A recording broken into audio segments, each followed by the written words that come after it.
Our friend Nick Holland is here. He's with the Fire Watch to talk about PTSD awareness and what you do in order to help out. This region is very interesting because we have a lot of veterans out there. Right. Also, the Fire Watch, what you do is a really original concept in helping out. Can you explain that? Absolutely. Thanks, Mark, for having us on. And the Fire Watch is Northeast Florida's fight to end veteran suicide. And as you said, it's innovative. We're launching something new. We're all about prevention. If you look at the statistics of veteran suicide, we've known that we've had a problem since 2005. We lose over 6,000 veterans to suicide each year in the United States. In Northeast Florida, it's about 60 to 70. And that rate continues to climb up.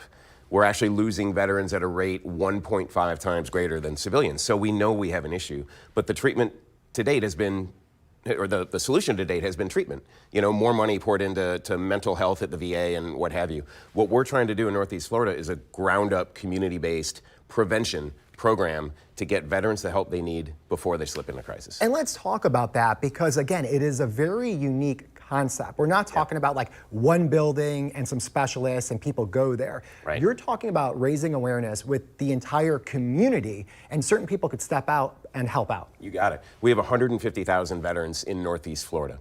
And we're trying to engage up to 10,000 members of the community to be involved in our program. And the program is called the Watchstander Program, and there's a reason for that term. When you're standing watch, you're being vigilant to the concerns that might affect your group, your team, or what have you. So what we ask is that members of the community get out there, take our training that's free, it's online, it takes 30 to 45 minutes, learn the warning signs of veterans in crisis, learn how to ask them if they need help, and learn how to get them the help they need.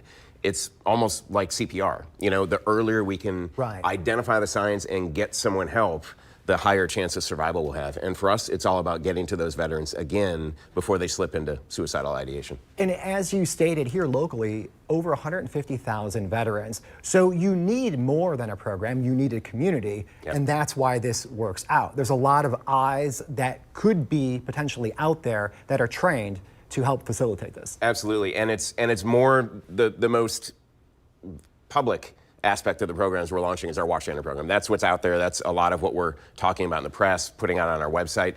But we're also doing stuff behind the scenes because when our Watchstanders identify the warning signs and get veterans to the help they need, the resources they need, we need to make sure that those resources in Northeast Florida are adequate, easy to find, comprehensive, et cetera. So we've put together a veteran resources guide on our website, which is easily navigable, very comprehensive, everything from legal aid to financial assistance to mental health counseling.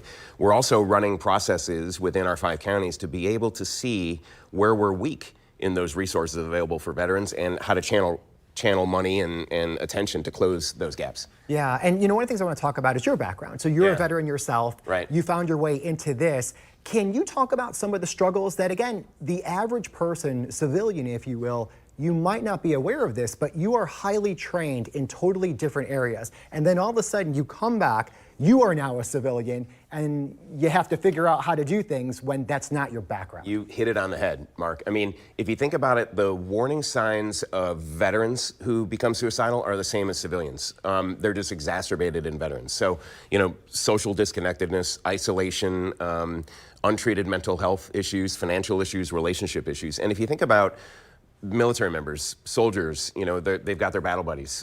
Sailors, they have their shipmates. As soon as they're out of the military, they lose that connection. They may still talk all the time, but in the military, you know, they hold your hand in the military, where you're gonna eat, where you're gonna live. They help you buy a car. You know where your next duty station is. When you get out, you're on your own. So you lose that sense of connectedness. And that is one reason, besides PTSD, that we see a higher suicide rate among veterans than we see among civilians. And if people want to learn more about the Fire Watch and help out, where can they go? They can go to thefirewatch.org, not firewatch.org, but thefirewatch.org. We also have an app available on iOS and Android. And it's free, it's available to anybody. It takes about 30 to 45 minutes to train. If you give us your address when you go through the training on our website, we'll send you a wristband, a wallet card, a car sticker. We're really trying to create a sense of community among watchstanders to lay down a protective blanket for our 150,000 veterans. Yeah, and with those type of numbers, again, that's what you need. You need a community, all hands on deck in order to help out. Nick, thank you so much for all your time, your information, and doing what you're doing. Thanks, Mark. Thanks for having me on. We appreciate it. Stick around, more to come right after this.